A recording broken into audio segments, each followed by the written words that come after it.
Hi friends, welcome to my channel. మా ఊళ్ళో గణపతి నిమజ్జనం చాలా హ్యాపీగా ఎంజాయ్గా భక్తితో సక్సెస్ఫుల్గా జరుపుకున్నాం ఫ్రెండ్స్. మీరు కూడా అంతే. దాంతోపాటు చిన్నపిల్లలు ఉండే వాళ్ళైతే ఇంకా కొంచెం కేర్గా ఉండండి. ఎందుకంటే గణపతి చవితి స్టార్ట్ అయిన పండగ నిమజ్జనం దాకా పిల్లలని అయితే పట్టుకోలేము. అంత హ్యాపీగా ఉంటుంది పిల్లలకి. దాంతోపాటు క్షేమం కూడా చాలా ఇంపార్టెంట్. కేర్ఫుల్. అలాగే వీడియో స్కిప్ చేయకుండా లాస్ట్ వరకు చూడండి. అందరినీ మనము ప్రేమతో చూడలేము, ఎందుకంటే చూస్తాము, బట్ కొందరిని మాత్రం చాలామందికి హెల్ప్ చేస్తూ చాలా బాగా అందరితో కలిసిమెలిసి ఉన్న వ్యక్తి సడన్లీ లేరు. 1 మంత్ కంప్లీట్ అయినా కూడా మర్చిపోకుండా వీధిలో ఉన్న వాళ్ళందరూ, అక్కడుండే ప్రతి ఒక్కరు కూడా చాలా ఎమోషనల్ అయిపోయాము. థ్యాంక్స్ టు వీరుబాయ్ గారికి. పాట వేసిన బాబాయ్ కోసం ఈ పాట వేసిన వాళ్ళకి చూసేసేయండి ఫ్రెండ్స్.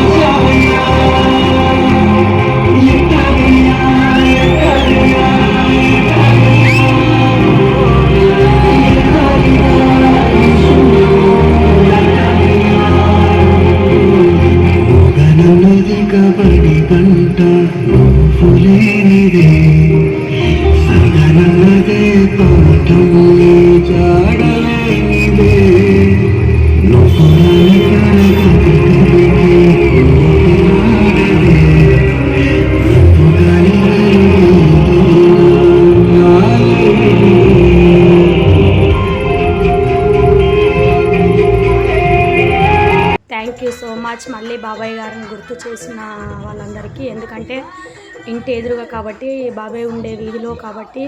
కానీ ప్రతి సంవత్సరంలాగా చేసుకోలేకపోయాము, ఎందుకంటే ఒక మంచి వ్యక్తి సడన్లీ మనలో లేకపోవడంతో ఆ బాధ ఇంకా ఇప్పటి వరకు జీర్ణించుకోలేకపోయాము.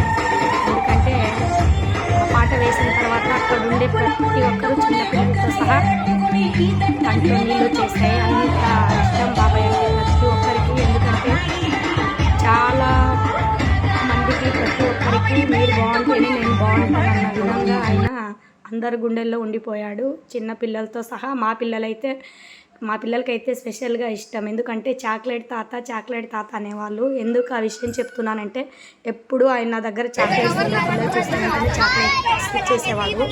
అందుకే ఎక్కడున్నా బాబాయ్ ఎక్కడ కనపడినా చాక్లెట్ కోసం వెళ్ళిపోయేవాళ్ళు. పిల్లలకి చాక్లెట్ అంటే చాలా ఇష్టం కదా, అలా పిల్లలతో సహా ఇష్టంగా చూసుకునే బాబాయ్ సడన్లీ లేకపోయేసరికి చాలా బాధగా అనిపించింది. అక్కడుండే ప్రతి ఒక్కరు కూడా చాలా బాధపడ్డారు. నేనైతే ఎప్పుడు ఎవరింటికి వెళ్ళినా కూడా వచ్చేటప్పుడు వాళ్ళ దేవుడి గదిలోకి వెళ్ళి నమస్కారం చేసుకొని వస్తాను, వీళ్ళ ఫ్యామిలీని బాగా చూడాలని. కానీ ఆ రోజు ఏదో బాబాయ్ చనిపోయిన రోజు వెళ్ళాను, మళ్ళీ నిమజ్జనం రోజు ఇంటికి కాబట్టి వెళ్ళాను. వచ్చేటప్పుడు నాకు తెలియకుండానే బాబాయ్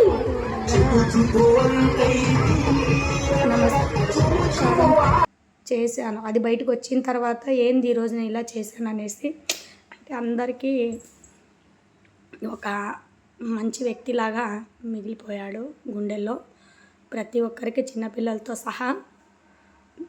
ఎప్పుడు నేను ఏంది దేవుడి గదిలో వెళ్ళి నమస్కరించే నేను ఈరోజు ఎందుకు ఇలా అని అనిపించింది. ఆయన కూడా దేవుడే కదా అన్న ఫీల్తో నేను మొక్కానులే అని అనుకున్నాను. ఇది అండి మా పిల్లలైతే అస్సలు. థ్యాంక్స్ టు అందరికీ మళ్ళీ ఒకసారి గుర్తు చేసినందుకు. ఇది మా పిల్లల అల్లరి. నచ్చితే లైక్ చేయండి, షేర్ చేయండి, సబ్స్క్రైబ్ చేసి